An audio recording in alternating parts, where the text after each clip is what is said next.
Olá, meu amigo. Este vídeo aqui é para ajudar você que prega na igreja, você que faz palestras, tá? O tema desse vídeo aqui é como montar sermões de qualidade. Então eu vou estar apresentando aqui algumas dicas muito importantes para vocês. Olha só.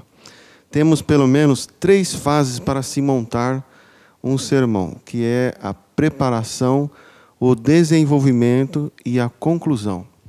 Vou inicialmente agora falar sobre a preparação. Veja, antes de qualquer coisa, você tem que orar a Deus pedindo sabedoria e direção no estudo. Você vai orar a Deus e você vai pedir especificamente assim.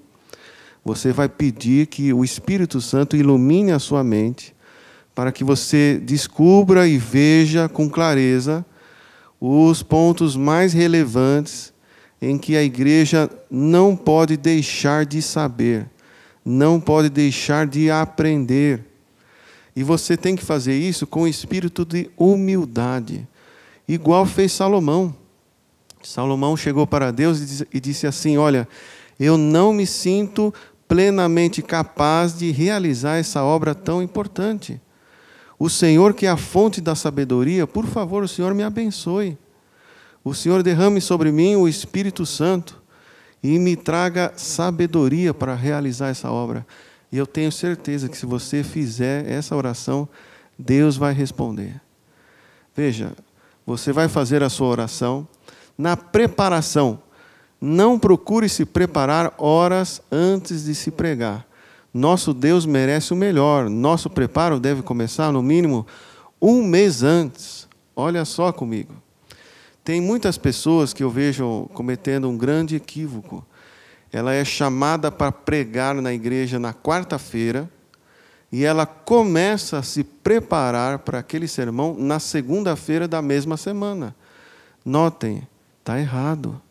Muito pouco tempo. Um sermão precisa de pelo menos 1 mês de preparo. Por quê? Eu vou explicar agora.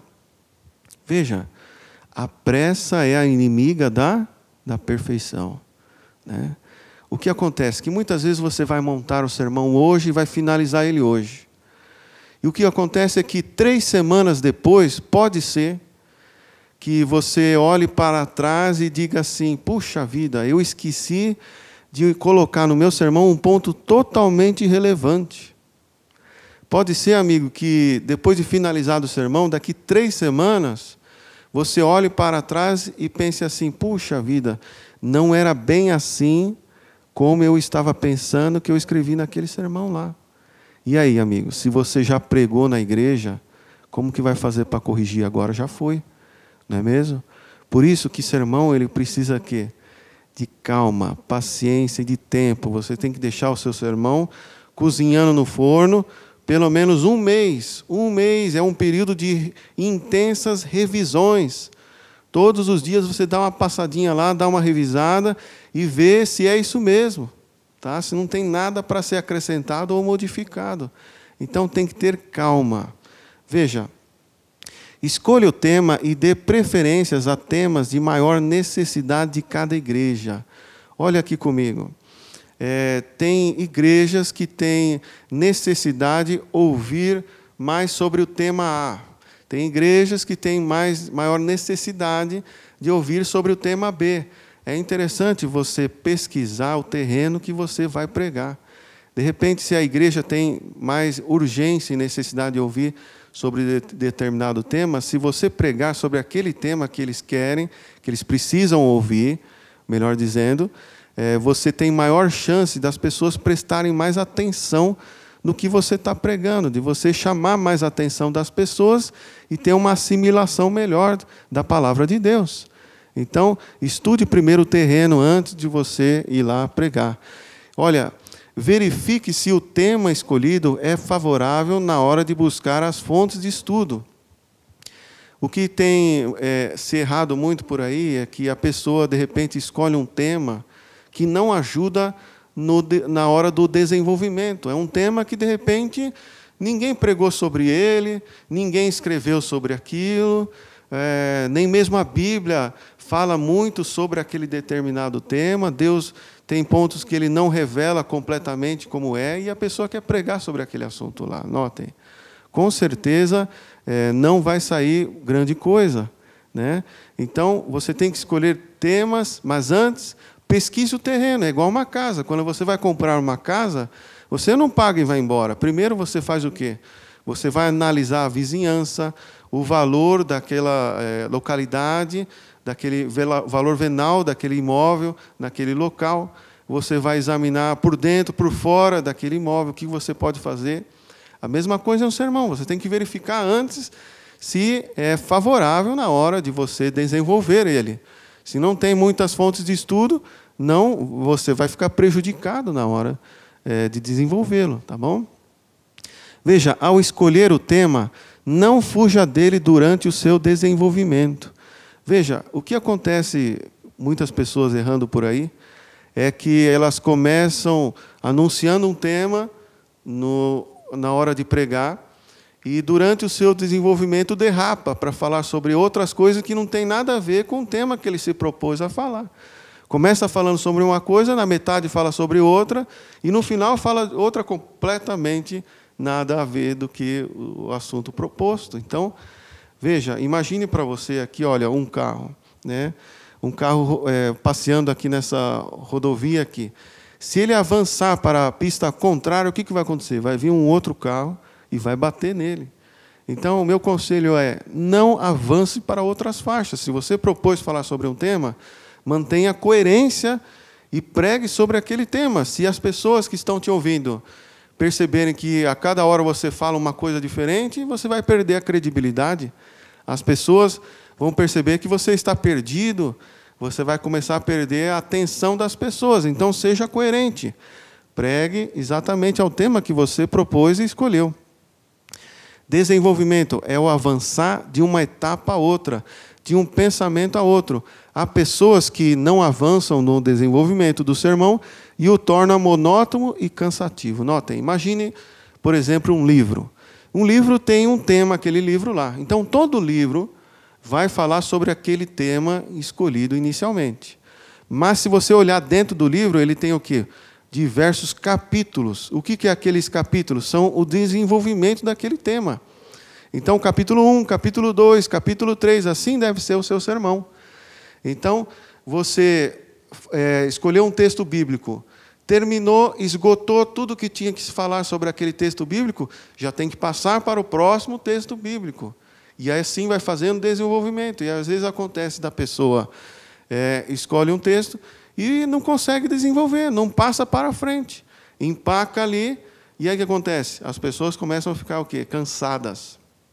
Fica um sermão monótono, sem desenvolvimento. Então, tem que ter capítulos, avançar de uma etapa a outra, logicamente, respeitando o tema escolhido. Veja, escolhido o tema, procure e estude na Bíblia tudo o que fala a respeito daquele assunto e compare com os livros de espírito de profecia. Notem, quando você for montar um sermão, não faça um sermão com base e estrutura um texto da Bíblia só. Não. Você tem que estudar tudo o que a Bíblia fala sobre aquele tema. Por quê? Porque se você montar o seu sermão com base em apenas um texto só, você vai correr um sério risco de dizer a Bíblia algo que realmente ela não está dizendo. Tá? Então você tem que estudar o quê? Todo o contexto, tudo que a Bíblia fala sobre aquele tema e compare também com os livros do Espírito de Profecia, para ter confirmação do que você está pregando. Veja, há programas aí no computador que facilitam essa busca de temas.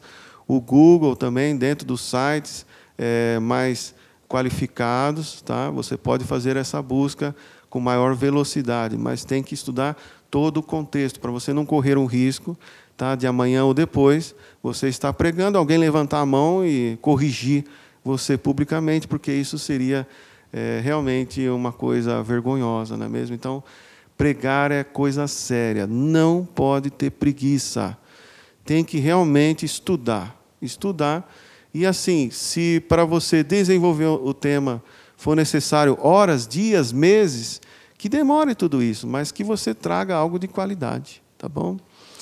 Veja, procure com humildade assistir o sermão de um outro pregador adventista que já pregou sobre esse assunto. Olha só. É interessante porque você monta um sermão e é importante que você veja, assista o mesmo tema pregado por uma outra pessoa. Por quê? Porque você vai perceber que a outra pessoa descobriu coisas, ou captou coisas, ou disse coisas que faltou no seu. Tá? E aí o que você vai fazer? Você vai pegar aquilo que você viu de outro pregador e vai inserir com as suas palavras, com a sua mente, com o seu desenvolvimento dentro do seu sermão. Isso não quer dizer que você está copiando algo do outro, não. Isso significa que você tem humildade, que você está vendo o que o outro pregou e você está reconhecendo que aquilo é muito importante para a igreja saber, e você vai inserir. Significa, portanto, que você não está copiando, mas que você está interessado na igreja, no que é melhor para a sua igreja ouvir, tá? E o que vai ser mais adequado para ela da vida espiritual, tá bom? Veja, defina quais são os pontos mais relevantes em que a igreja não pode deixar de aprender naquele assunto e trabalhe em cima deles. Esse deve ser o foco. Defina logo de cara o que é mais importante para a igreja saber a respeito desse tema. E aí esse vai ser o seu alicerce, tá bom? Cuidado em não se apegar a pontos irrelevantes e fazer deles o foco do sermão. Já vi muita gente errando nisso. Dentro do tema tem coisas tão importantes, tão maravilhosas, e às vezes a pessoa se apega a coisas, detalhes tão irrelevantes, e começa a falar sobre eles, e demora meia hora falando sobre eles. Não, você tem que ter bom senso. Tem que captar. Veja, isso aqui é o mais importante. Trabalhe em cima deles, tá bom? Dedique a maior parte do seu sermão nos pontos mais difíceis de se aprender e menos tempo nos pontos mais fáceis de se aprender. Parece óbvio isso que eu estou falando, contudo, é algo que muita gente falha. Então, veja, se durante o desenvolvimento tem uma parte do seu sermão que é fácil de se aprender, tá? O que você vai fazer? Você vai dedicar menos tempo nele. Já se aprendeu, passe para a próxima página, tá bom? Agora, se você encontra um ponto que ele é mais difícil de se aprender, aí demanda que você dedique mais tempo explicando detalhadamente para que todos possam aprender aquela parte daquele sermão lá. E você não pode confundir as coisas. Ora, se é fácil, não precisa gastar meia hora para explicar algo fácil. Se você fizer isso, seu sermão vai ficar monótono, as pessoas vão começar a dormir, tá? E você vai perder a atenção das pessoas no seu sermão, tá bom? Então, tenha bom senso e verifique isso e resolva o seu problema. Veja, não fuja dos pontos mais difíceis de se ensinar da Bíblia. Faça a diferença, toque neles e apresente a solução. Use ilustrações, pois é uma boa ferramenta de ensino. Durante o seu sermão, você vai perceber que vai aparecer pontos em que muitos pregadores que viram esse ponto fugiram deles. Fugiram desses pontos. Por que fugiram? Porque talvez é mais trabalhoso, porque é muito difícil, e aí eles ficaram com medo e recuaram. Você não. Você vai fazer diferente. O seu sermão vai ser um sermão diferenciado. Você vai tocar nesse ponto e você vai procurar a solução desse ponto para você explicar para a igreja. Nem que isso demande 2, 3, 4 meses de estudo para você explicar aquele tema. Para pregar, não pode ter preguiça. Não pode ter preguiça, tem que ter dedicação. Você vai tocar neles. Se você tocar neles e apresentar a solução, a igreja vai ver que o seu sermão é um sermão de qualidade. É um sermão que você não teve preguiça de montar. É um sermão que as pessoas vão se sentir completamente enchidas do Espírito Santo. Portanto, essas são algumas dicas que eu apresentei nesse vídeo. Na sequência, vou apresentar mais dicas em outras partes, tá bom? E por hoje é só. E até mais aí.